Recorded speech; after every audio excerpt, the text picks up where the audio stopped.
Welcome in, Wednesday edition, Blue Sky Live here with you this morning. Chase Parham and Neal McCready.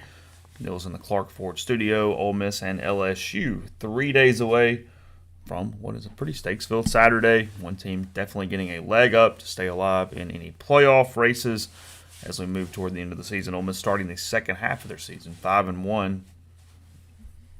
I have a audio in the background. Let me find where that is. There it is. Killed, sorry. Blue skies all over the state of Mississippi, up and down I-55 throughout North Mississippi. Also, we got Sweet Daddy's locations all over the state, ribs, pulled pork, side items, plenty of options there with your Blue Sky locations, including lunch specials, $5.69, couple sides breads, any size fountain drink, and more. And again, Neal's in the Clark Ford studio. I am Clark Ford's in Amory, Mississippi, 662-257-1900 is that number. Call it. Ask for Corey Clark. Tell Corey what Ford product you're looking for. He'll send you a quote within 15 minutes in business hours.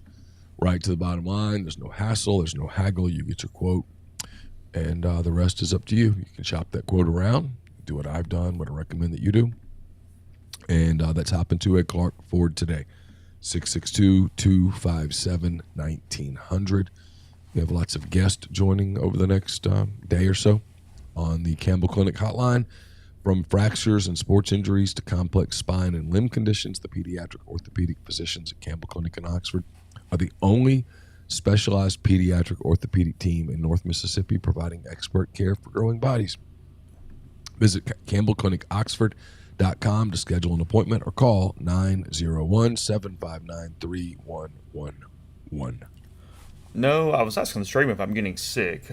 Neal's still trying to recover and probably going to take a bye week for him to get completely over it. I'm all right. I had a little cough, but that was just coffee going down the wrong way. I'm cool. Yeah, I'm fine right now. I'm jealous. You've been sucking on cough drops for a while now. Yeah, this is what I do. I get it and I can't shake it. I'm fine. I go out and run and everything else, and I'll start to feel better. Then I sleep. When I wake up in the morning, I'm so congested. And over the course of the day, I'll start feeling better. And then I'll go to bed tonight, and I'll wake up tomorrow, and we'll do it all over again. People in the stream asking what I think about the Saints black helmets. I don't like them at all. As a one-off, I was cool with them when I first saw them, but I think the Saints have one of the better helmets with the gold and the black, and I think you're just screwing that up. It doesn't – part of it with uniforms is familiarity, especially in the NFL, because you kind of want to know what you're looking at. It's why I don't like some of what the Texans are doing. But with the Saints, you have to really double-take to even notice it. I feel like that gold helmet stands out so much more, and you know what you're looking at. The black – it's the black, and then it's the weird – metallic stripe thing on it that I really do not think. And then I think there's something too mentally, and this is probably stupid, but when your biggest rival also has a black helmet, there's something about just when you look at them, because if you're from far away, I get that they had gold numbers or whatever they had, but you went, oh, black helmet, Falcons, whoever, like it doesn't look like the Saints, and it kind of takes a second to get there. Yeah. So if it's not broke, don't fix it. And it wasn't broke. And they've typically done a good job with the not broke. I mean, you know, they're the color whatever when they went white on white for the first time were awesome, and you know that pops with the gold helmet and all that stuff. But yeah, it was. Look, that was a bad night all the way around. We'll probably hit a little NFL today, and the Saints are incredibly banged up. It was a team without much margin anyway. The 2-0 start wasn't fool's gold because they were pretty good. They played well. They should have beaten the Falcons. They easily could have beaten the Eagles. But the NFL, the margins are very small. And when you don't play well and you don't play well in crunch time, you lose football games. And then Kansas City dominated them in a way even more so than the score. The score was kind to the Saints given what the Chiefs did to them on Monday night. The Saints had the interception in the end zone. Total offense was way skewed toward the Chiefs. I think Mahomes threw for like 230 or something in the first half. They're just so banged up. Taysom Hill being out kills them. McCoy, the center, is a much bigger loss than people realize if you don't follow the Saints day to day to understand what that does to their offense. And then now Derek Carr out for at least a few games, and I don't like Carr because he's like Kirk Cousins to me. He's going to fool you into thinking some weeks that he can do something and he can. I mean, I talk about this all the time. I think that's the worst spot to be in the NFL, and that's where Carr had the Saints. But with him out, I told Siski yesterday. He sent me the tweet where it announced that Carr was out for however period of time that he's out, and I said I think we're at the rooting for losses stage of the season now as we go into week 6. You're 2-3. You've got this, I guess, must win against Tampa Bay this weekend, and you've got a backup quarterback. I want to see Rattler just because I want to see what he does. I mean, I was reading the message board thread. If you're a Saints fan or an NFL fan, there's a thread on Rebel Grove talking about whether to play Hapner or Rattler or what do you do with that quarterback spot. I want to see Rattler just because I think he might at least have a little higher ceiling. I know what the ceiling is with the other guy, but either way, it's very much impossible for them to try to get through this run and actually make a playoffs with a banged-up team, missing all these starters and now a backup quarterback. So I'll enjoy the years, but we're also at a spot to just sort of pack it in and see if we can get some picks. Because, we're really good in the front office. We really work the draft well. We work the picks well. We worry about that salary cap. It's basically the Oklahoma City Thunder and the New Orleans Saints when you're looking at how front offices operate. So I'm excited for the spring. Really, if we get to April and get to that draft, and we're golden for next year, baby. So that's where we are. Yeah, I'm like the Thunder played an exhibition game the other night against the Spurs, and their first round picks both did really, really well, and everybody was like, "What a shock!" Somebody was like, "Someone should trade a pick to the Thunder just so the Thunder can pick it for them." Did they reach on their picks, given what the pre-draft expectations were? I don't even know who they chose. No, they took – well, the first pick they took was Topic, the Serbian, who's going to miss a year because of the ACL, who would have been a top 2 or 3 pick without the injury. And so they took him at, 10 or whatever, and just put him on the shelf for a year, let him get well, and then let him come dominate next year. And then they took a couple of guys that were really not on anybody's radar, and they don't care. They are the poster child for we pay no attention to outside noise. All people talk about that. They actually do it. They do their own thing, and it either works or it doesn't. It usually works. They just don't care who everybody tells them they should draft. They do their thing. Who is kind of the other NBA teams, 2 or 3 that draft in that realm where you really respect? Who else is in that? Because we always hear the Thunder. I don't know that I ever hear anybody else continuously. San Antonio. Okay. Boston. I mean, there's a lot of really Denver. There's a lot of really well-run organizations that just they trust their own metrics and they trust their own scouting, and they put their teams together and they don't really care what everybody else says. They just kind of do their thing. And then there's some teams that Detroit in the past, maybe not now, they just changed their administration. Houston, they just draft dudes, and you're like, man, that makes no sense. They just have a bunch of guys, and then they throw them out on the court. It doesn't work together, and they're shocked, and nobody else really is. By the way, there's a basketball story up at, speaking of putting people together and trying to get them to play for the collective, not the Grove collective, the collective of actually basketball. That's up at rebelgrove.com. It's actually free. If you're not a subscriber, you can read that, and maybe it will inspire you to subscribe. You can test drive the content, if you will. Yeah, it's same. And if you choose to subscribe, it's the same price as it was in, I don't know, the Taft administration, maybe even before that. The Andrew Johnson administration, same price. Yeah, I get those emails all the time from Apple and Hulu and everybody, and they don't really make a big deal of it. They just send you the email. It goes, hey, FYI, your price is going up in like 10 days. Just letting you know. Cool, sweet. All right, moving on. Moving on with our day. Rivals could run for president because they could stand. Rivals could just stand at the podium with inflation Trump proof and say, I don't know what either of you people are talking about. There is no inflation. No. It's true. I saw the question in your mailbag, and we've talked about this a little bit, I guess, last season, and I think it's even more relevant now because of Ole Miss and other things going on around the country. And it was about the running backs and the NFL's view that running backs don't matter. And I think, as I was reading your question, the premise is that in college they have clearly mattered for some teams. I mean, Ole Miss misses Quinshon Judkins. There's no doubt about that. Missouri misses Cody Schrader. Those were two examples. And then Jonty at Boise State is at least making a Heisman run because of what he's able to do for the Broncos and putting them, I think if they win out, probably in position for that automatic berth in the playoff because of how well they played Oregon. If you can win the rest of them, you're probably okay and have a shot. And I think it gets misconstrued a little bit is I don't think it's ever that they don't matter. It's that they're interchangeable. There's a difference in that. It's not that anybody can play running back and it's cool. It's that in the NFL, you have a pretty large pool of capable quality running backs that have either the size, the speed, whatever you're looking for that can at least execute the thing as it is happening. Well, like anything else in college, the margins are much wider because the better players are much better than the average player and much better than the bad player.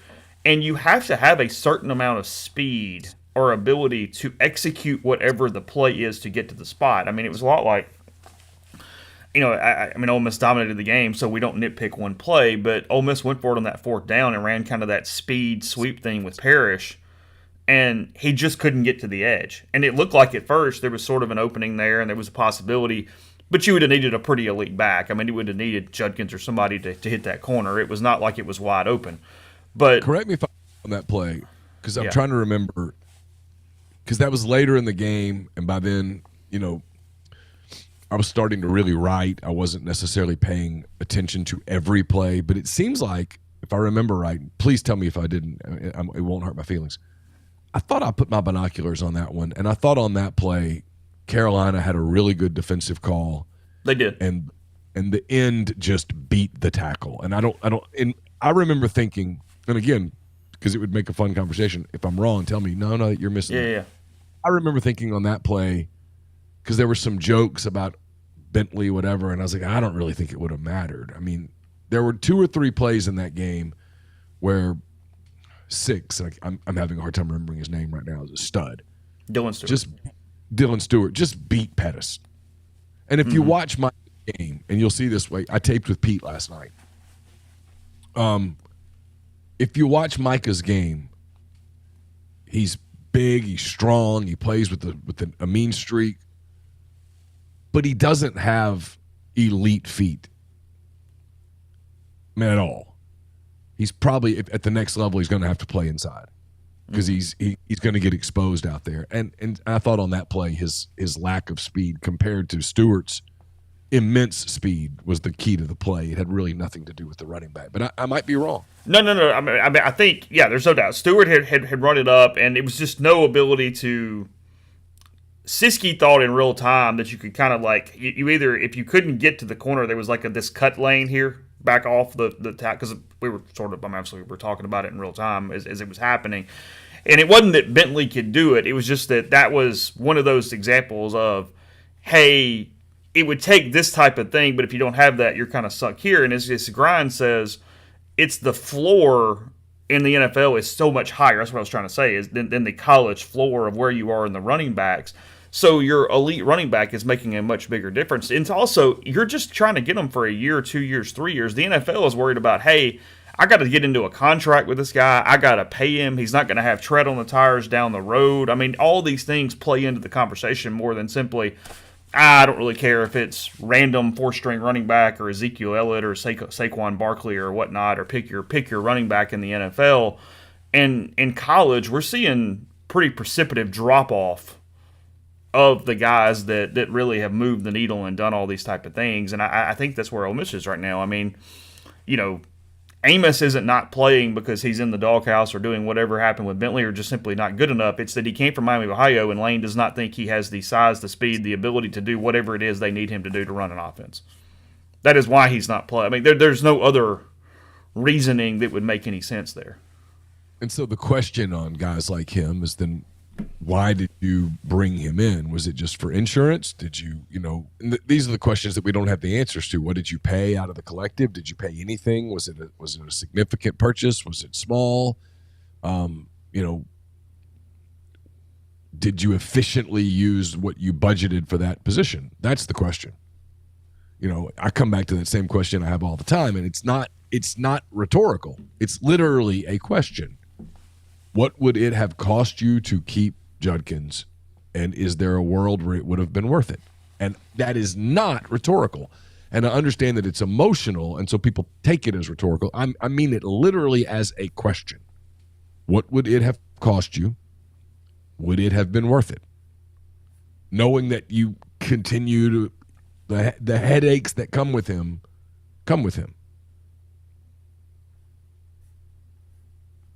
And I don't know the answer to that.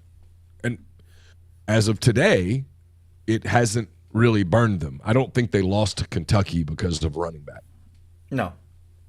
I think they're going to beat LSU. They're going to go into the open date, and we're going to be able to sort of go, okay, well, they traded from the preseason. They traded a loss at LSU for a loss to Kentucky.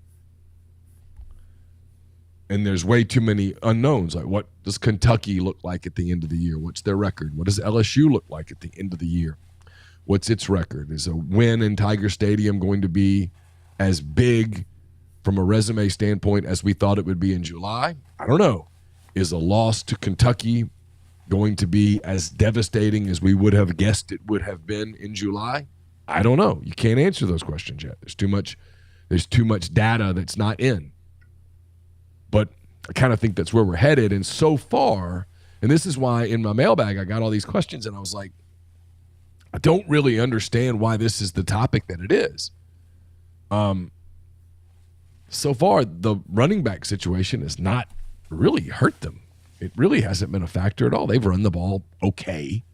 That's their offensive inefficiency in league play has been passing the football. Mm-hmm. That's why the key on Saturday is Trey Harris and his health, because it's not only playing; it's can you play with the ability to get open and be normal in that. You saw last year, we mentioned this. I mean, he was banged up toward the end of the year. They bogged down. I think it was early in the year. Was it the Tulane game that he scored on the first drive and then missed the rest of the game? And it was sort of clunky against the Wave the rest of the time. That was a game until 5 minutes left in it when Ole Miss pulled away and got the turnover and kicked the field goal and the whole deal there.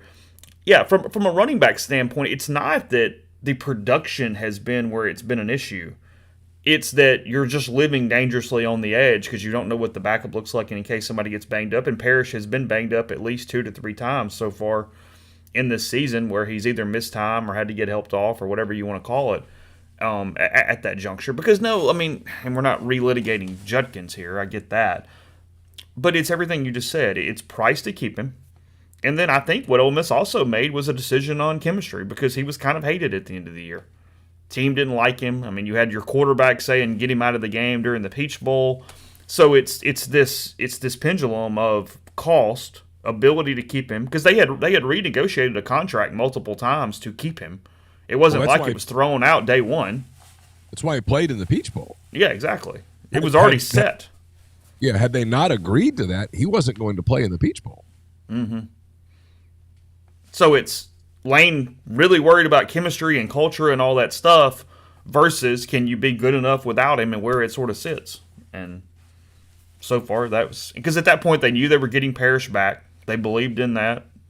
Right, wrong, and different. The results will decide that after 12 games. And that was the decision. But it doesn't make it the right or the wrong decision in this moments. But no, Dart in the passing game, they got to protect him, and he's got to hit. He's got to be better.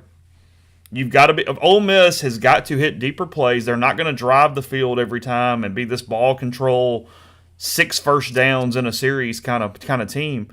He's going to have to be better than whatever I said that stat yesterday was. I think 3 of 17 on his last 17 throws of at least 20 yards. That's not good enough.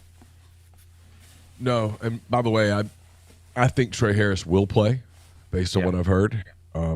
Now, will he be 100% healthy? I don't know that.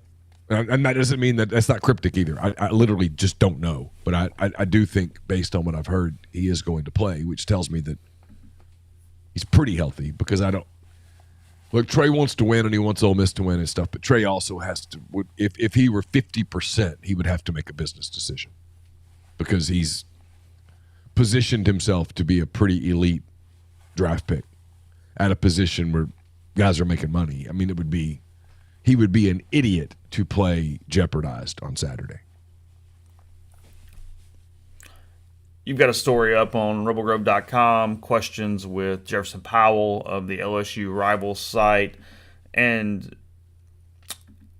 the LSU offensive line is talented, it's known, but I thought it was notable that he pointed in there they've had a hard time running the football consistently. The back's pretty good lately. I thought he's been pretty good the last couple of games that they have played. But you're getting strength on strength with their pass blocking offensive line. They've got a couple guys that really are going to play at the next level and be highly touted. And then Ole Miss on this front, especially with Perkins doing what he's doing in place of Princely as you get into the week. And I mean, the ability to protect Nussmeier or not protect Nussmeier, I know this is great analysis and kind of one-on-one, but on this game, we talk about Dart and his ability to throw downfield. I think LSU's in the same boat. It's going to be really hard to just drive on this Ole Miss defense. So do they hold up? Can Ole Miss actually get the pressure with 4 or 5, which they didn't do against Kentucky? They allowed Vandergriff at times to really set his feet in the pocket and do what he was able to do and handle things offensively.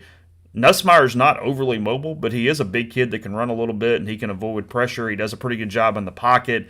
It's the LSU front is maybe the unit I'm most interested in this game. Oh, I'm looking forward to that part of the game. I've already made sure that my binoculars are in the truck so I don't forget them. Because there's no worse feeling in a press box, is there, than not having your binoculars for a football game? It might be the worst thing. It's so depressing, and I've done it multiple times. Uh-huh. But no, I'm looking forward to when LSU has the football, being able to put binoculars on Ole Miss's defensive front against LSU's offensive front, because there's a lot of dudes that look. There will be NFL scouts for days at this game that want to watch Will Campbell go up against pretty good ends, that want to watch Walter Nolan against a pretty good interior. LSU's offensive line has had a lot. They have a lot of guys who are really athletic and really good. No question. Period. I mean, you watch them and you're like, oh, these dudes are all. You can see why they were all highly recruited players. Now, getting them to play together and communicate together has been an issue for them at times. I'm with you. I like the young running back. Now, he's coming off of an injury. In the South Alabama game, he dislocated 2 toes, which sounds really painful. God, that sounds terrible. They had an open date, so I'm sure that he's had some time to heal and whatnot. And he's got a much younger, healthier body than we do, so he'll probably bounce back a little quicker than I would bounce back. I would think about jumping off a bridge at that point, but dude. But they have established a little bit of a running game. They don't have the receiving core they had a year ago, but they do have some dudes. They like their tight end Taylor. He's a really good player. And they have a pretty creative offensive scheme. I was watching with Pete last night, so I'm watching this pretty fresh on my mind. That's going to test Ole Miss's secondary. They're going to try to create some. Pete calls them, they have a lot of exit plays that they build a lot of different looks off of that create openings and get guys in space. And Nussmeier's he has a very electric arm. It's not always super accurate, but now he can get the ball there. I mean, he can really put zip on it. So it should be a fun matchup. I mean, he reminds me a lot. I mean, staying with purple and gold, he reminds me a lot of Mettenberger. Would make some mistakes, but throws it. You think he's better? I can see your face. I think he's better. Yeah. I always thought Mettenberger was sort of flawed. I've talked to NFL people about Nussmeier kind of throughout the season at Ole Miss games, because frankly, the first 4 games were so boring that if you could find an NFL guy that would talk to you, you were like, oh, please. They like him. I mean, he's going to get an NFL opportunity. I mean, he is right now a borderline first-round pick. And you can say what you want about that, and that's cool. I get it, but it's just a kind of a theme on this show. It's hard to find quarterbacks, and there are NFL people that are absolutely intrigued by this kid because of his arm talent. Do you think LSU is going to be incredibly distracted and looking ahead to their big rivalry game for the boot against Arkansas next week? So that's going to be a problem on Saturday night to stay focused on the Rebels. Major problem for Brian Kelly. You know, they've got to take that boot up to Fayetteville next week and defend it. Whew, that's emotional. You want to get. I mean, it's a huge 2 weeks for I was thinking, LSU has a strange schedule here. They get Ole Miss and Tiger Stadium on Saturday night. They go to Reynolds Razorback next week for a road game against Arkansas team coming off that win over Tennessee, and then they're in College Station. I mean, in all jokes aside for a second, anything less than 2-1, and they're going to be in a completely different mood going into this second bye week because they have a bye week and then Alabama right after that. It's a very strange 3 weeks for LSU right here that they have to play really good football to not be in a pissy mood in 3 weeks. Yes. I mean, look, I think they're losing Saturday night. Now, if they won on Saturday night, it's not shocking because LSU wins a lot of home games and they've got athletes. I think Ole Miss is a better team. Ole Miss will have to play well to win. They can't roll out their C game and go win at Tiger Stadium, and it'll be a zoo if you let LSU stay in the game late third quarter, early fourth quarter. That place gets some kind of loud. People can do what you want. You can say it's overrated. I've watched multiple teams just fade in that place because you can't hear. It gets crazy. But I think they're going to win, and then I don't know what Taylon Green's health situation is. Do we still not have an update on him? No, and that's probably good news. If you're Arkansas, right? That you haven't. He obviously didn't. There's some. I saw some MCL strain talk, but there's no. Apparently, there was no ACL tear or anything like that. But I haven't. The fact that you haven't heard news, no news, is probably good news for them in an open date. Nothing in the last 2 days at all. No update. So, you go up there and they'll be pretty psyched up after an open date and beating Tennessee, and that's a night game. I mean that's not a freebie. And then you lose that one, and all of a sudden you got Bama, and it could get a little squirrely in Baton Rouge. Like you said, people could be in a pretty foul mood by then. I'm sure they have Magnolia Bowl trophy signs all over the place. I mean, gotta get the flour back. Got stuff hanging everywhere. It's everywhere. There are wood shop classes in Louisiana right now with the assignment this week, because of all the excitement, is to try to replicate the Magnolia Bowl trophy. Kids going to bed at night dreaming of the trophy. Yeah, kids up at 5 a.m, downstairs having their cereal, and mom and dad waking up, stumbling into the room with their coffee, saying, "Why are you up, little Johnny?"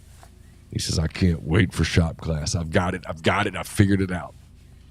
Whenever they want to redo the trophy, I see what they could do. They could donate it to like the Boy Scouts. You know how many Pinewood Derby cars that thing would make for the people? Just break it up, make all the Pinewood Derby cars that you could do. Oh, it's just a fantastic trophy. Wood box. Yay. Varnished. It's got that fire look on it. So you look at that thing and you think that is college football. That is college football. Ole Miss, LSU, the trophy. God, what could be better? Where is the Magnolia Bowl trophy? Where does Ole Miss have it? Oh, it's in the football buildings somewhere. I'm sure they've got it displayed. I don't know where. I haven't seen it. It's not in that front little room with the other stuff, is it? No. I don't think so. That's just like their SEC titles and stuff, right? Yeah. Yeah. It doesn't go there. Yeah, it'd be a security risk. You put that thing there. I mean, the number of people that would try to steal it, it's just outrageous. My favorite part of this entire conversation is that this is the second iteration, and people tried again, and this is what we have.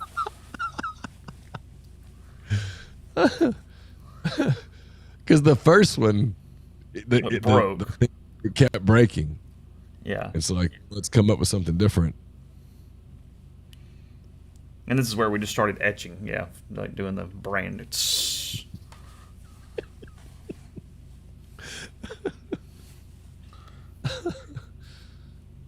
Which in the building trophy's somewhere. worse? Which trophy's worse, the Magnolia Bowl trophy or the boot? The boot bugs me because like I've never been around it, but it looks heavy as hell. I think it's too heavy. Alan Right? says it's too big. Yeah, it was so tall that it looks like the Arkansas portion of the boot is going to just topple over. The Big Ten wins when it comes to dumb rivalries with weird trophies. They're the champions of that. Yeah. And they have like 80 of them. Like Michigan State plays Purdue, and they'll just be, oh, you know what? This is for Big Jim's axe. Here we go. Bucket of nails. Okay, cool, sweet. Yeah. I know I actually bother people when I get on this topic. Like I actually hurt feelings, so I'm sorry. I'm not meaning to offend anyone. Well, I mean I can't really say that. No offense. That's not really what I mean. But it just would have been so easy to just put a flower on like some sort of pedestal and just call it a day. That's what bugs me about this is you could have just done a little magnolia on top of something and done a trophy and nobody would have cared. Or not call it anything because the rivalry didn't need a name. Well, but It didn't. It's LSU Ole Miss. It's one of the most storied rivalries in college football. Everybody talks about it. Billy Cannon and all the stuff. And it's a phenomenal uniform game. It's great. so you think don't Ole need- Miss should wear their red on grays on Saturday?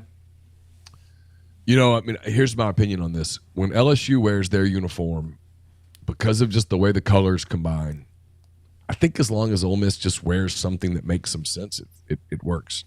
Okay. Like Ole Miss can wear, I suspect Ole Miss is going to wear, I've been pretty good on my guesses. I haven't really given this thought this year. Let's see. They already went blue, blue, white, right? Blue. Oh, yeah. No, they went white, blue. Have they gone What'd blue, they wear blue, white? last- Was that last week against Kentucky? I can't remember. It's kind of running together, guys. This is the thing where fans are like yelling, going, "This is exactly what they wore." Yeah, they went blue, blue, white. Yes, Kentucky. Okay. Yeah. I think I agree with Doors. I think it's powder red, white on Saturday. That's my guess.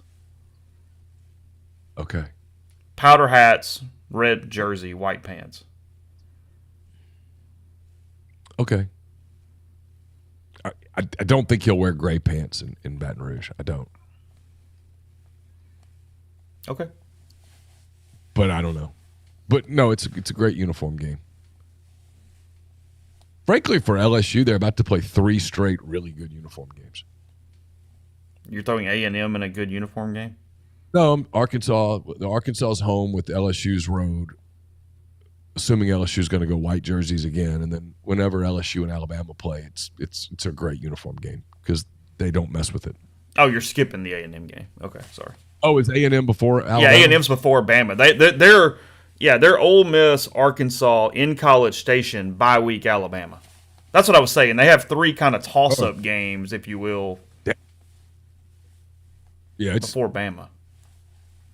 that deal could get salty down there. Because look, A&M very quietly is sort of in this thing. Oh, they're completely in this thing. I mean, A&M's next few games, they're off this week. They go to State. They get LSU at home, at South Carolina, open date, New Mexico State at home, at Auburn, I mean, there's a world where they're 10-1 with Texas coming to town the last weekend.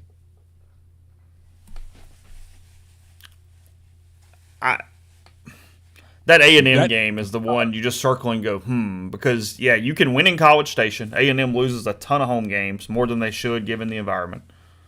But they're talented. They're good. And, I mean, Wegman looked really nice last week. Yeah. I mean, they did that thing last week where you're like, see? Yeah.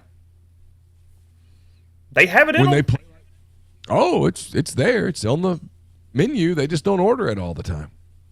I get why their fan base is grumpy. A week earlier, they could have easily lost to Arkansas at Arlington. Easy. Neil, they could have lost to Bowling Green. And maybe Arkansas is better than we think. I don't know. It's the whole here we're doing it. It's like we got a lesson last week and we're ignoring it. Mm-hmm. Vanderbilt beat Alabama. Arkansas beat Tennessee.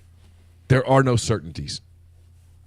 And yet we talk in certainties. Like, okay, well, that's a win. That's a win. It doesn't work like that. Yeah, our preseason thing is getting dumber by the day. W, loss, where we do the thing.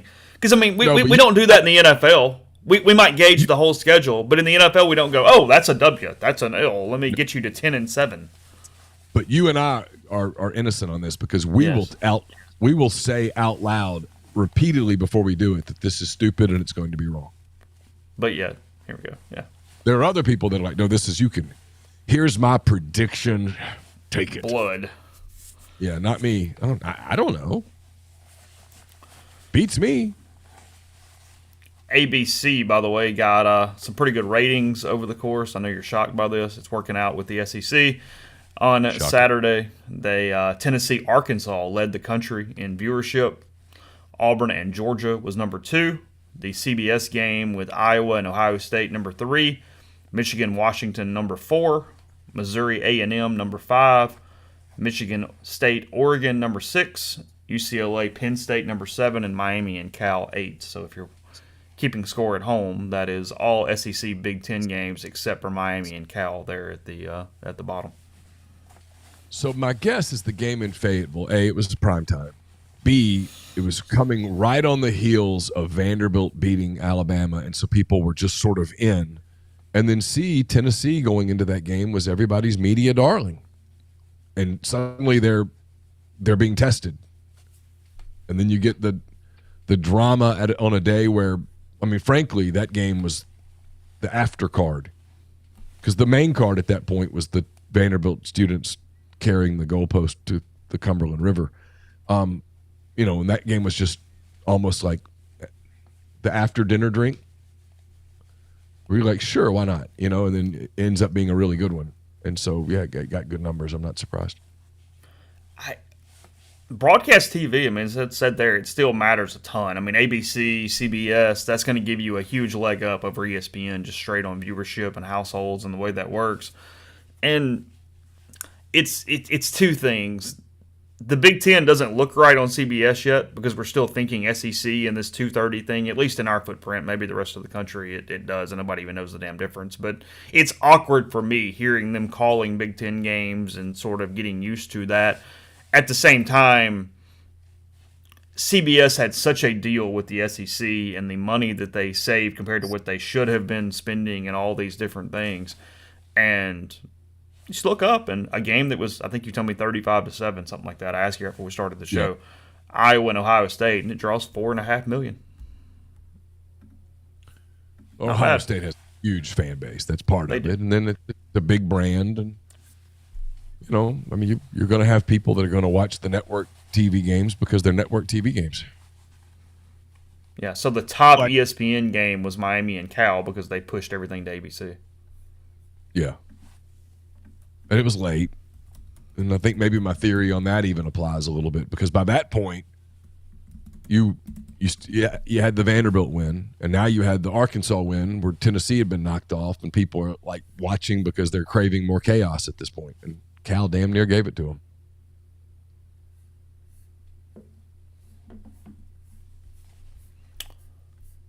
Let's see. I was pulling up. I know it's a bye week for Ole Miss, but from a viewership standpoint, pretty good week next week, at least with those couple games for sure, and then whatever else at that point. Auburn and Missouri going at 11 a.m. next week. Just quickly run through these. You got South Carolina, Oklahoma also at 11. One of those SEC Network, one of those ESPN. Alabama, Tennessee. Yeah. They're both pretty watchable games. I mean, I'm curious to see Missouri now. I mean, are you a fraud or are you going to answer this? I mean, because we won't know against UMass, but have a better idea then. I mean, are you real, or are you going to go to Auburn and go kick their ass? Or are you going to go to Auburn and be Hugh's first victim? It's a good point. It's actually kind of a blood in the well. It's in Columbia. Yeah, Auburn at Missouri. Oh, okay. Yeah, still. Yeah. That's a. If you told me Auburn made that a game, I'd buy it. Oh, for sure. Auburn's made a lot. Auburn doesn't suck. They have bad quarterback play. Only one team in the league sucks. Yes. And it's important that we say that out loud. I mean, the other teams that fans do, this team sucks, this team sucks, this team sucks. Media does it too. No, they don't. Nope. They don't suck. They're flawed, and maybe more flawed than the top teams, but they don't suck. They're okay. They have some players and different matchups, and if guys show up, and I agree with Lane completely. This year, maybe more so than previous years, if you don't have your team ready to play emotionally, physically, you are in danger. And then ABC is going to make a killing off their doubleheader. They have Alabama at Tennessee at 2:30 on ABC, and then Georgia at Texas at 6:30 on ABC. Yeah, they'll get some ratings. They'll do okay for that. And you get some decent little flip over games. I mean, we talk about it. We talked about LSU and Arkansas for a while. That's a game at 6 o'clock on ESPN that you get a little flip over if it's close. You get whatever, and then Kentucky and Florida 6:45. Yeah, no, they're both. The Gators can beat Kentucky. LSU, Arkansas. I can tell you, tickets are expensive. Because really? Caroline's trying to get me to get tickets because it's Dad's weekend next weekend, and tickets are expensive. So if anybody's got to hook up, holler at your boy.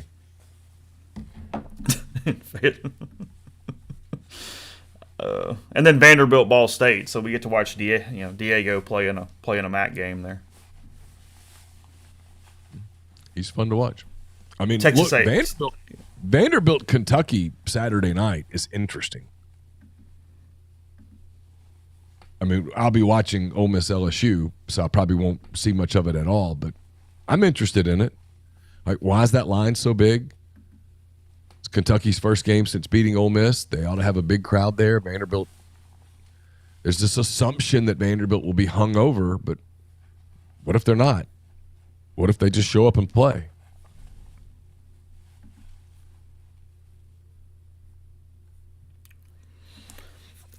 State A&M, your other game. Yeah. Okay. That's not a good one.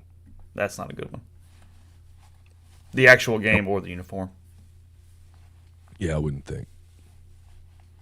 Snow Bowl, though. State probably going to commemorate that. Again? Yeah. That was easily one of the funniest things. They commemorated the Snow Bowl on a day when it was like 107 degrees. The Snow Bowl was in the Independence Bowl? Shreveport, yeah. Is that correct? Yes. Yeah. And Texas A&M's looking around like, what are we doing? The Independence Bowl. We fired everybody. What? Oh, God. Yeah, I mean, you can like see Texas A&M the whole time looking around like, are y'all serious? Is this a prank? So I know you were not paying. You were busy. I don't mean like you were just not paying attention whatsoever, but you were very busy last night. Did you ever lock into any of the baseball? Padres Dodgers, as good as you get from a playoff divisional series game last night. Yeah, it was great. Like I was taping with Pete, and then I finished with Pete, and I was doing some post-production stuff, getting it to Caroline so she could do some stuff with it. So I'm communicating. I was occupied. And it was 6-1. And it was 4-1. And I went downstairs and I missed the text with our mutual friend about the bomb that Tatis hit. And I was like, God damn it. And then I came back up and it's 6-1. And now the Dodgers have the bases loaded. And I'm kind of doing some stuff and I'm editing some things. And I look up and I can't remember who hit the grand slam. But you're like, whoa, this game's about to get drunk. And then it didn't. It ended up being great pitching down the stretch for both teams, and San Diego wins. And look, man, this is a big day for the Los Angeles Dodgers today. This is a big day. There's no way around this, right? This is, Ole Miss is in this playoffs or bust deal. And when you get to cutting time, I won't use the word, you get to cutting time. Yeah, sure. It gets real because all of a sudden bust is in play. For the Los Angeles Dodgers, it was World Series or bust this year. And today, bust is on the menu. Like right there at the top on daily specials. Bust. If they lose to the San Diego Padres in the National League Division Series, this season is an abject failure. Period. There's no spinning it. There's no, some guys got hurt and Shohei had an MVP season and all those are true. Failure. You spend that amount of money on all of those guys and then you don't make the World Series, It's failure. And I'm fascinated to see how they respond today. You got to get two in a row. It's going to be a rock. And then the other game, the New York Mets. The New York Mets are that team that just gets red hot. They are. Like think Ole Miss 2008, where in October Ole Miss 2008 was they were all right. They kind of did some good things, did some bad things. They were erratic. Nobody was like, hey, that's the best team in the country. Nah. But then in November, you're like, son bitch, those guys are really good. What the hell? That's the Mets right now. 2022 baseball. That's the Mets right now. The Mets are just – they play with this – you can see it, man, like this confidence. They think they're winning. I mean, they are 100% convinced they're winning the whole thing. Maybe they will. Maybe they won't. I don't know. But, like, mentally, they're locked in. That's been a phenomenal series, man. I mean, I know for a Braves fan, it's like watching – it'd be like a Cubs fan watching Cardinals Brewers. I get it. But, like, I don't have that for me, and I'm watching – I hate this is 5 games. I wish I would play 9 games. It's amazing baseball. I do wish they would move this series to best of 7. I do too. I get it. I know why they don't, but I wish they would. It feels like we're cheated out of a game. Mets 7-2 dominating Phillies last night to go up 2-1. So they get a chance at home tonight to clinch. And then, as you said, 6-5 Padres over Dodgers. Had great theater. You had Freeman and Ohtani both up in the 8th. Couldn't get it done. Betts hit a ball kind of the same place he got robbed the other day for early in the game. They get the big lead and then can't hold. The Padres are the Dodgers' worst nightmare because the Padres are the one team in baseball that absolutely has no fear, no intimidation, and frankly, no respect for the Dodgers. Mm-hmm. Like, the Braves believe they can beat the Dodgers. The Phillies believe they can beat the Dodgers, but there's respect there. It's probably grudging, but they're really good. We're gonna have our hands full. Blah blah blah. I think the Padres look at them and go, they suck. We're gonna kill them. And it's irrational, but the Padres sort of strike me as this irrational team. But they are talented. It's a full slate of games today. You've got Guardians at Tigers. That's at 2:00. And that one, that series tied 1-1 between Detroit and Cleveland. I think Cleveland's going to win that series because Detroit just doesn't have enough pitching. But, damn, the Tigers are fun. Yeah, they're undecided today on pitcher Cobb throwing for Cleveland. Phillies Mets 4:08 FS1 on that one. By the way, TBS True TV for Guardians and Tigers. Phillies and Mets at Citi Field, 4 o'clock. Suarez versus Quintana. Your boy, throwing for the Mets today, trying to close it out. Just as a Cub at the end of his career, he was absolutely washed. He wasn't even mediocre. He goes to the Mets and rejuvenates himself. It's just unbelievable. I'm good for him. He seems like a nice guy.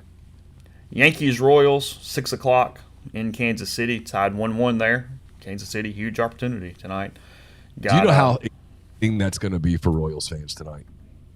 A home playoff game, a year after your team lost 100 and whatever it was games, a home playoff game with the Yankees in town. In your tied, you can take a 2-1 lead. I'll give baseball this, man. I didn't watch you guys all year. My team sucked. They were boring. They were kind of unlikable. They also were unhateable. The Cubs were just like a ham and cheese sandwich on white bread. It was fine. Mm-hmm. You know what I mean? But this postseason, and I know nobody else in the world is watching, but it's been scintillating television. I'll give you guys credit. It's been awesome. Tip of the hat. No, 100%. I mean, it's been great. I don't care about any of these teams.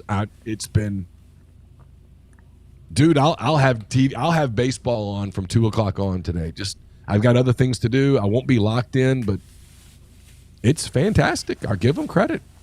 It's great. Good on you. Lugo versus Clark Schmidt in the Royals Yankees game today. Clark Schmidt played college baseball at. Here you go. You got this. LSU? South Carolina. South Carolina. Yep. I recognize the name. I just couldn't remember. And then again, Dodgers-Padres wrapping that thing up. They are throwing a first pitch at 8:08 on FS1. Who's pitching tonight? Undecided for LA. Let's see. Have the Padres announced? Dylan Cease for the Padres. Oh, my goodness. Ooh, things getting a little tight in L.A. Wow. Hey, because Dylan Cease can go get you now.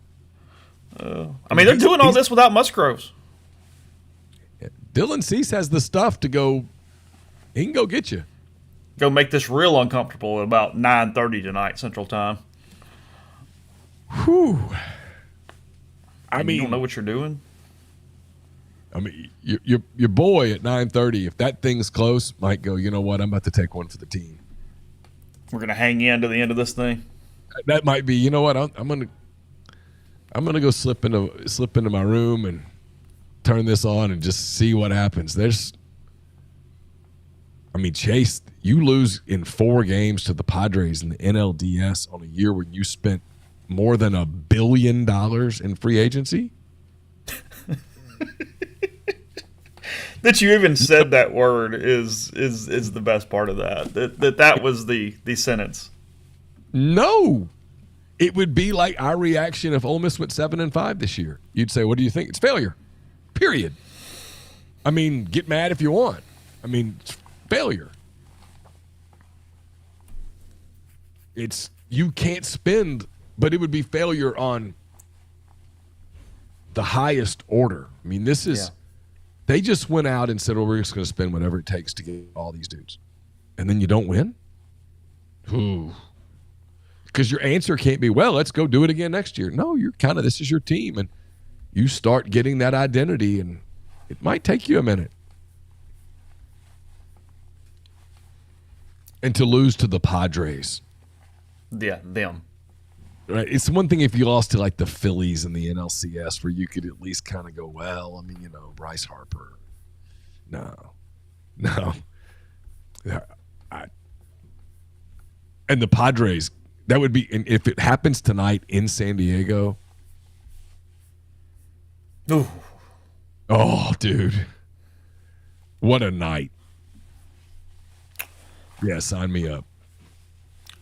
ESPN released their preseason top 25 basketball rankings as we are inching close to the season. As you mentioned, you have the content up at Rebel Grove there with basketball, and you're going to notice a theme when it comes to the SEC and the talent of the league inside this top 25 here. Kansas number 1. That's fine. Yeah. Kansas number 1. Alabama number 2. I think Yeah. they easily could be the best team in the country. I think they are the best team in the country. I would put Alabama number 1. Yes. UConn 3. Hard to argue there with Dan Hurley and what he's currently doing in stores.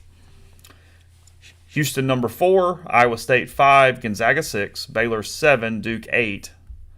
Arizona 9. Auburn 10. North Carolina 11. A&M 12. Yeah. Buzz has a good team. Tennessee 13. Arkansas 14.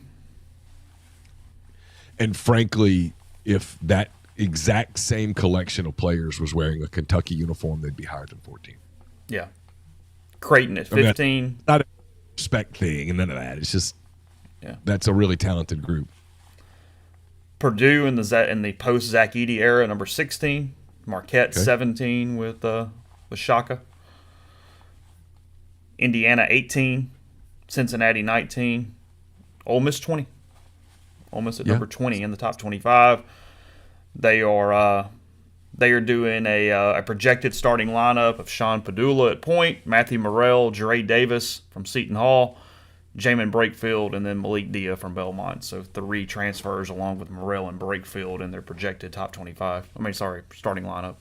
I will have content. I've already had contact. I'll have content with Malik Dia and Dre Davis here in the next few days at rebelgrove.com, where the prices still haven't jumped throughout this podcast. They're still the same. It was not at Ole Miss. It was not in the SEC, but it's why they're there right now. All 5 projected starters averaged double figures at their respective schools last season.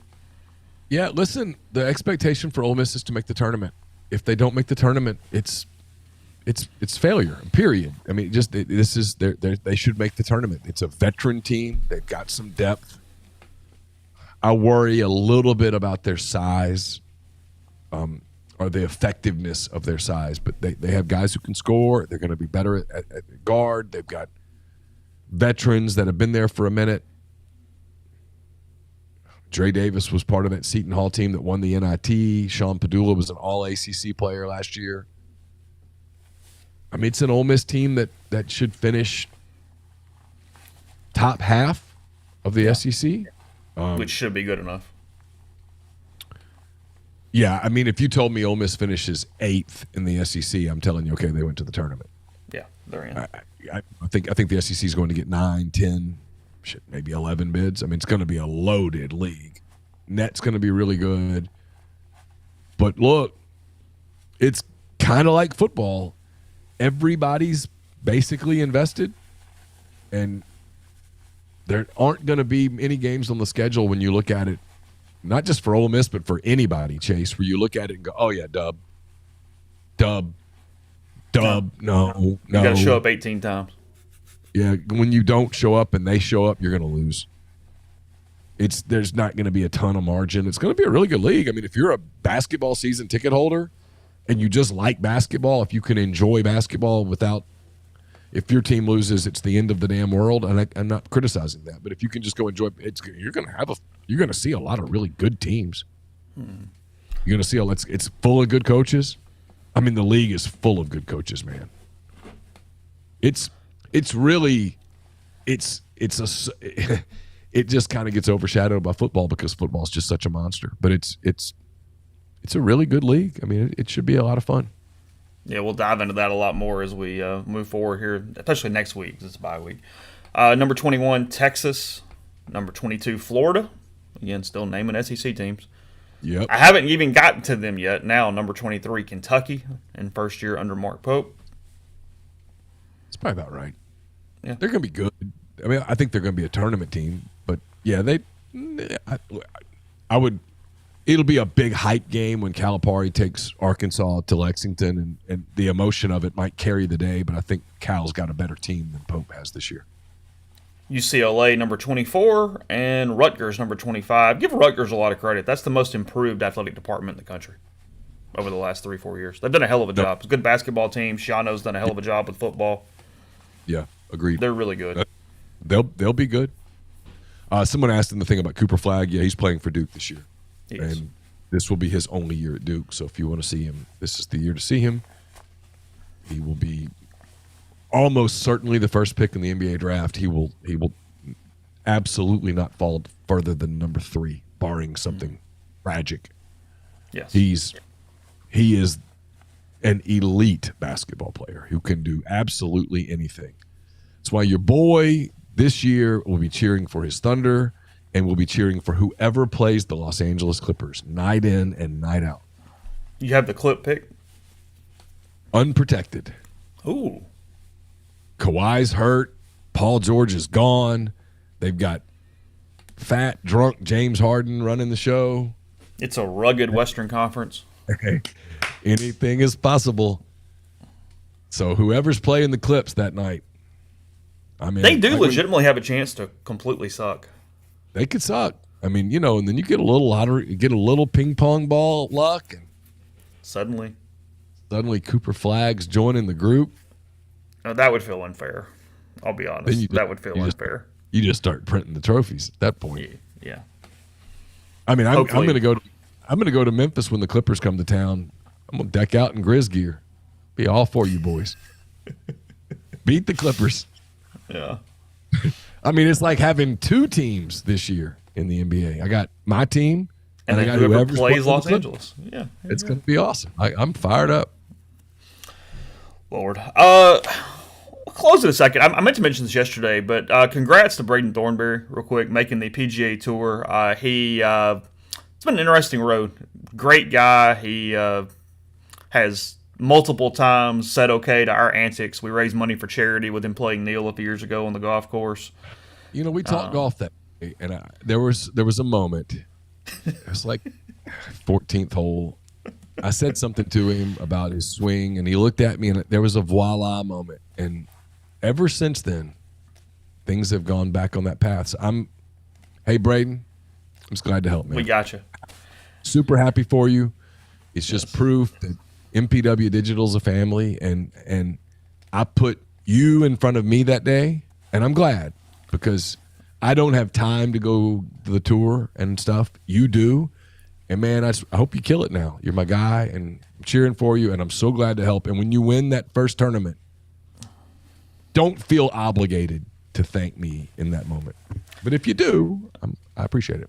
Some people ask after I tweeted the day what the format was. So we played match play, and Neal got up some tee boxes, obviously. Braden played the tips, and Braden had to score half of what Neal scored less to win. So if Braden scored a 4, Neal could still win with an 8. If he tied the hole, he won on double the amount of shots. Was the way that we did it. But he had to play all the way out, and I think we got most of the way through. I don't think Braden got you to like 16 or 17, if I remember correctly. But that's correct.